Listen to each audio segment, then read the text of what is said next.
Atulaba asinzira na josinziddo tulaba wano tusminga live ku mikutu gyaffe egyenjawulo egya social media oba social platforms nga mulimu CBS FM UG official channel YouTube channel yaffe gendayo subscribinga likinga sharinga then ogende ku Twitter handle yaffe CBS FM UG oba downscore nawe genda otfollowing ku TikTok CBS FM UG ku Instagram CBS FM UG omalo ogende ku www.cbsfm.ug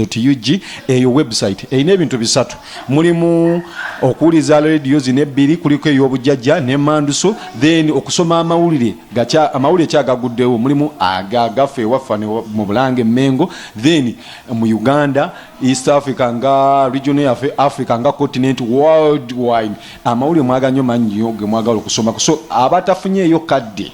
gendayo bambita ku website yaffe obenga osoma ku muli namwe abagala okulanga business ezenjawulo buli business jangu tulange ne online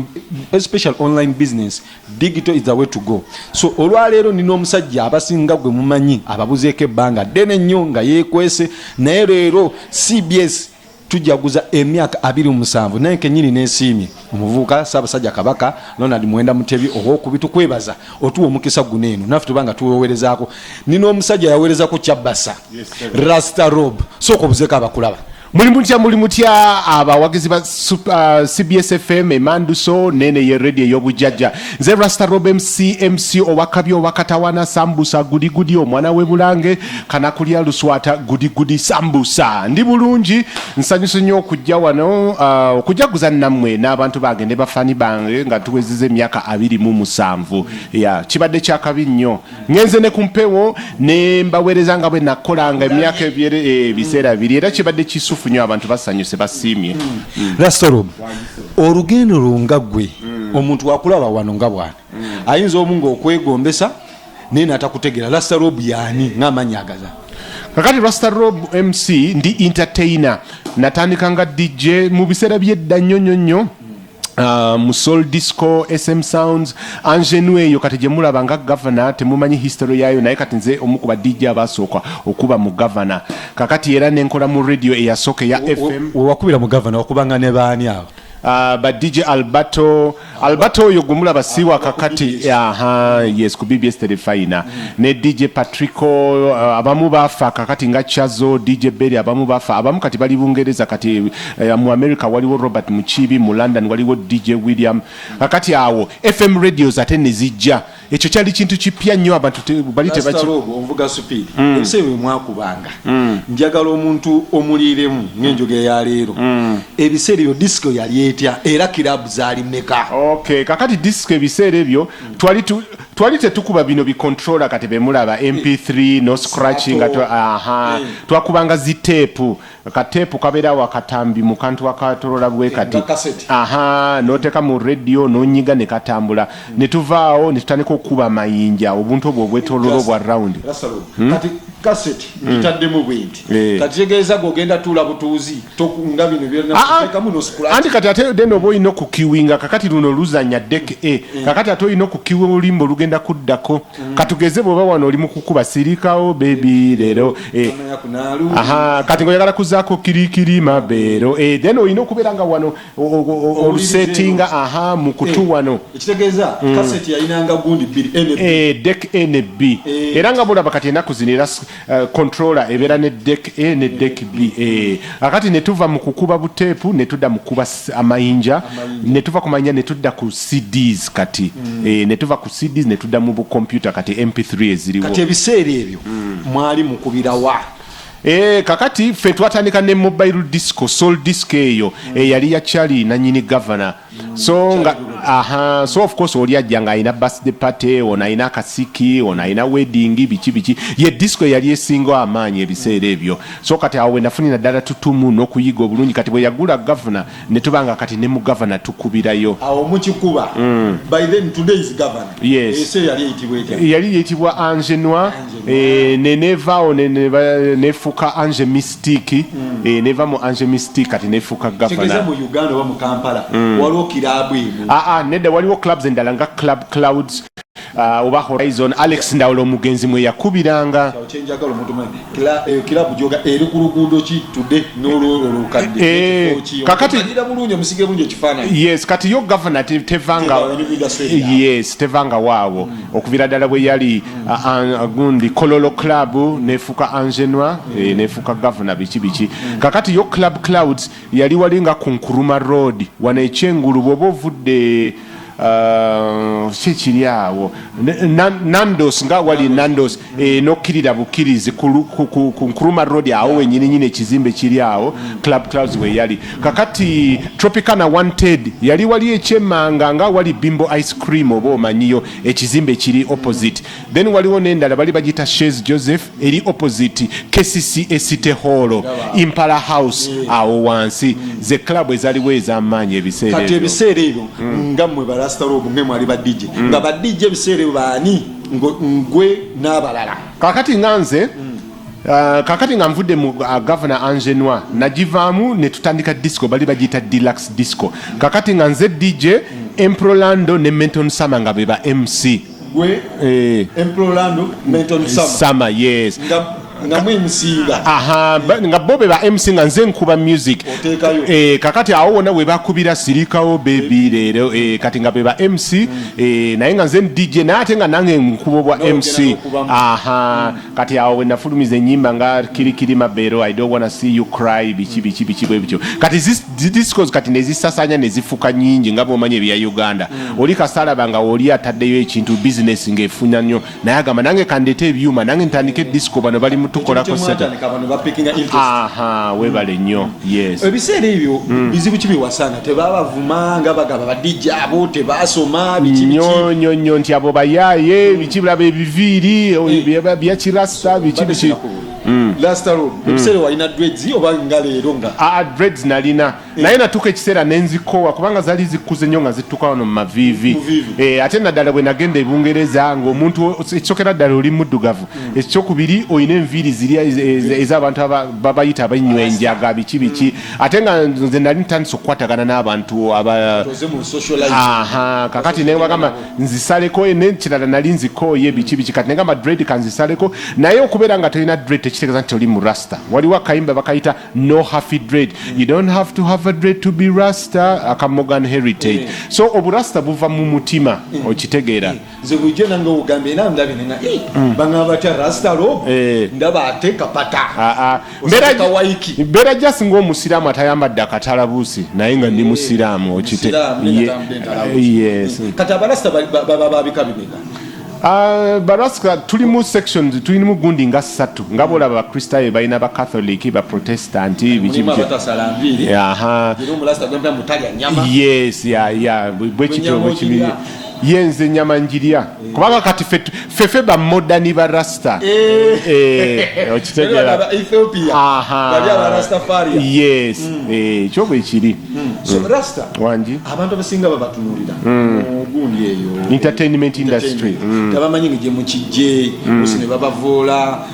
nga tudenga ugambe modern tudenge ingido modern tennis kato mwana nzo gamba abo ba rasta baliwa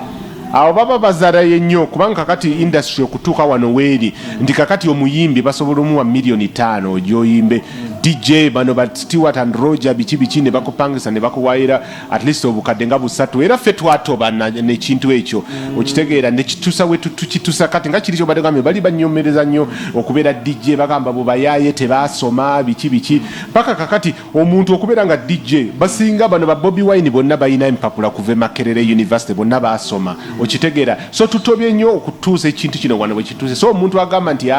abo tebalina kye bakoze aba yeerimbye abantu ababagambo bate basoma mwasomako kati nga nze nina degree mu broadcast journalism nagifunira ebungereza era mu line y'ekintu kyemmanyi kubanga already bw'oba okola ku radio eyo broadcasting okitegera era kwegamba saalooza nti kati ngene nsoma obwa doctor oba nsoma obwa engineer era sibusobola okitegera naye nga nze kubanga nze ndi munabitono mu musaayi through and through okitegeera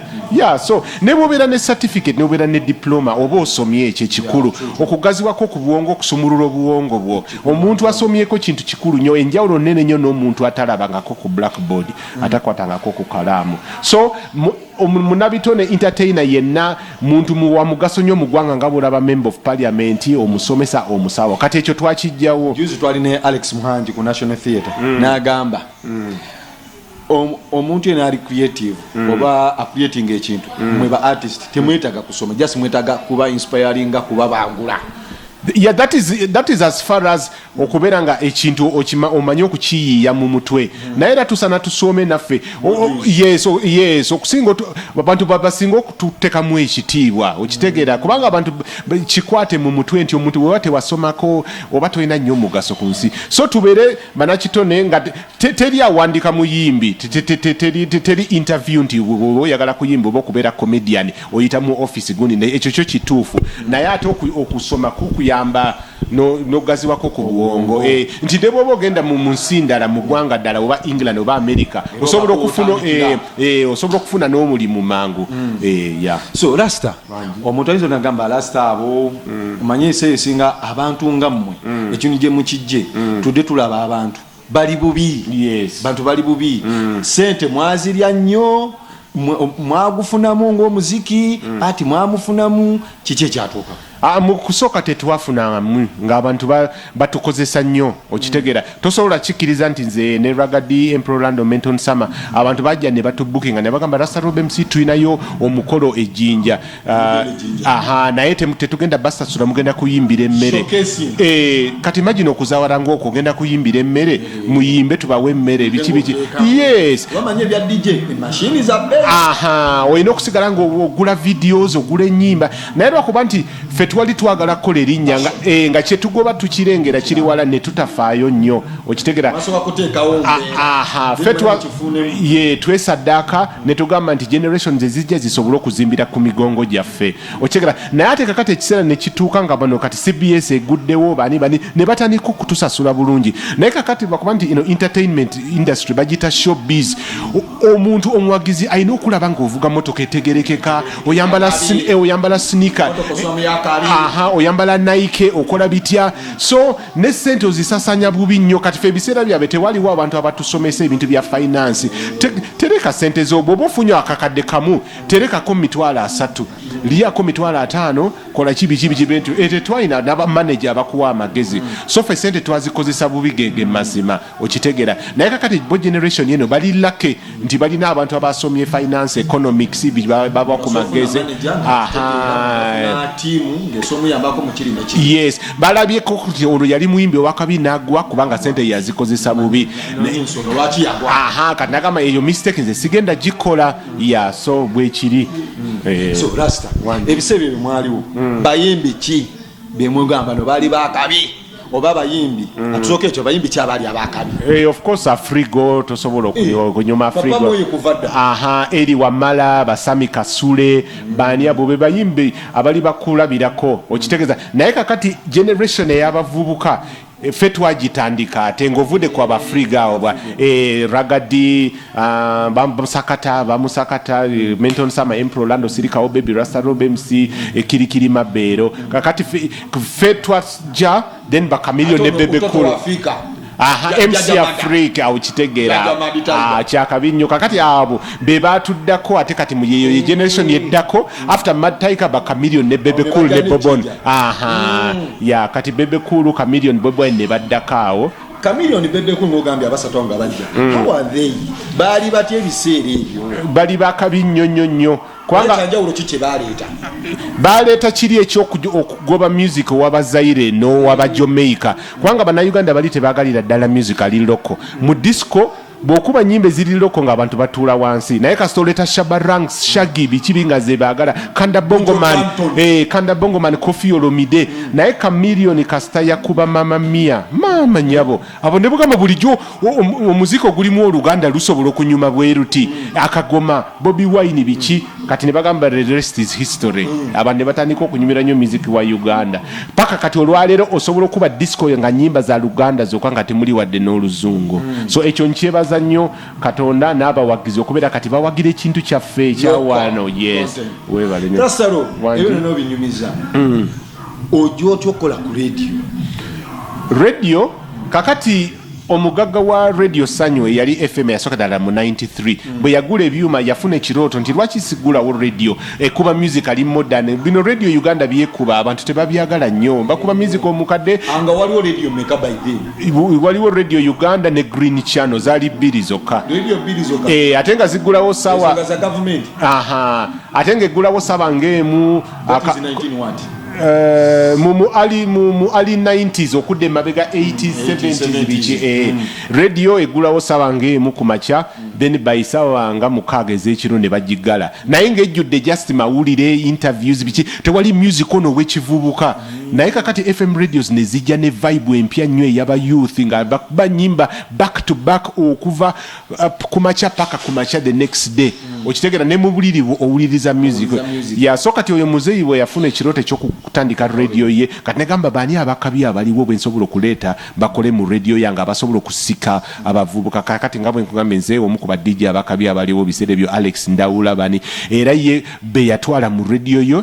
ye radio sanyo mu 93 FM radio yasookera ddala ya commercial waliwo FM radio yali ya Green Channel naye nga yali ya government ya Radio Uganda naye ey'obwannannyini yali eyo radio sanyo 93 then after emyaka 96 CBS FM nayo nejja kakati nezijja ezo zisimba baani radio 1 kati FM radios nezifuka nyingi njogerayo nkudde nnyirinnya lyokona Kenya who was Alex Ndawula yali DJ omukwa ba DJ aban inspiring okunyingiza mu ba DJ kubanga ye yatandika before me yafa mwezi mwaka guwedde gwinze nokuba mwaka guno mu February awo so uyo mukwa abanjigiriza okuba ebyuma biki so mwebaza nnyo okugamba etofaali yatekako etofaali mu dene nnyo mu career yange yes ne ku art yange because mpulya nnyo abantu boogera nnyo abantu abasinga mu myaka ng'egyo boogera mu 70s 80s boogera nnyo ku Alex Ndawula ne Peter Sematimba kubanga yakomawo okuva mu America neleta ebyuma n'agulawo the studio Dungeon Studio mwe twa recordingira ennyimba ezo zikakokolo ani don't wanna see you cry semusajja agenda in fact don't wanna see you cry ndulira nnyo kakokolo lwa Shanks VVD kakokolo nantamunide kakokolo Shanks VVD ne oba don't wanna see you cry lwali lwange ne Steve Gini musajja mulaba nnyo nange nako yali nyinyi fenon yali producer wa Kabinyo production abyagala kati yali producing ennyimba za Dungeon Studios eza Peter Sematimba so kati oli ku ssanyu ssanyu yali etya your first time gundi eyo of course nze already ngejali already ndi DJ ate nga ndi MC kati vibe okugikuba kyali kyangu nnyo already nali nkimanyidde okujjako waliwo bana bapya abajja ku radio first time yaabwe nga tulina obayigiriza okola bwoti ogira bwoti anti naye nga webale nnyo nga sobola okuyimira maaso g'abantu ku stage nemba wamu biki so kyali kyangu nnyo kakati Sematimba nancontactinga n'agamba nti kakati tugenda kutandikawo radio ey'obujjajja eyakabi CBS kakati njagala oveeyo eyo kakati ojja otandike kubanga kati eno ate tujja kukikuba eno ate kati ebbanga otugenda diwanika ate eno ejja kuba nkambwe nnyo nga temanyi nya radio yes mutandikirawa oba wawukiwulira otya nawulira bulungi nnyo nasooka nentyamu negamba radio ng'eweereza mu Luganda lwokka naasobola naye ekirungi already nze neeri ku ssanyu nali njogera oluzungu n'Oluganda kubanga nze nali muntu wa ku street njogera oluyaaye biki kyobulaba erinnya lyange lyatumbuka nnyo kuba biseera ebyo katoolo nja experiences Peter Sematimba akuyise janku y'obujjajja wajja otya baba ngamba gwali muntu nga peace love webale nnyo esi yonna yakuŋŋaana kwolwo okumanya nti kati Rasta Rob agenda ku radio y'obujjajja abantu ne bagwa eddalo era kwolwo wayita ku Namirembe Road yali eta Namirembe nali mbeera Najja Nankumbi abantu bajja ne bankimeka Najja Nankumbi kitendero bansitula mu bbanga Kibuyawo wonna Katwe Clock Tower okujja wano paka ku CBS wangi abantu bakuletera mu bbanga yes ngakusudde mu bbanga ng'essanyu libayitiriddeko era saavuga mmotoka yange okuveeko okujja wano nga sina we nsobola okuyita ne bagamba tukutwala ku CBS fe tukutute naffe twagala kukola ekyafaayo ekyo yes tekibangawo yes webale nnyo so essanyu lyali lingi era show ya experience inoje show chera CBS bali bagita super show nga ntandika sawa mwaka ongezi paka sawa nya Salongo John ye ya soka 12 n'ebirango naye of course n'emisana mwalimu abalala bawereza kalisoliso ku macha Peter Sematimba ne kuddako program ya Mulinda Muwonge oba bali bagita mataga tafa oba bichi lunch time yao waliwo banina Phyllis Wamala oba nani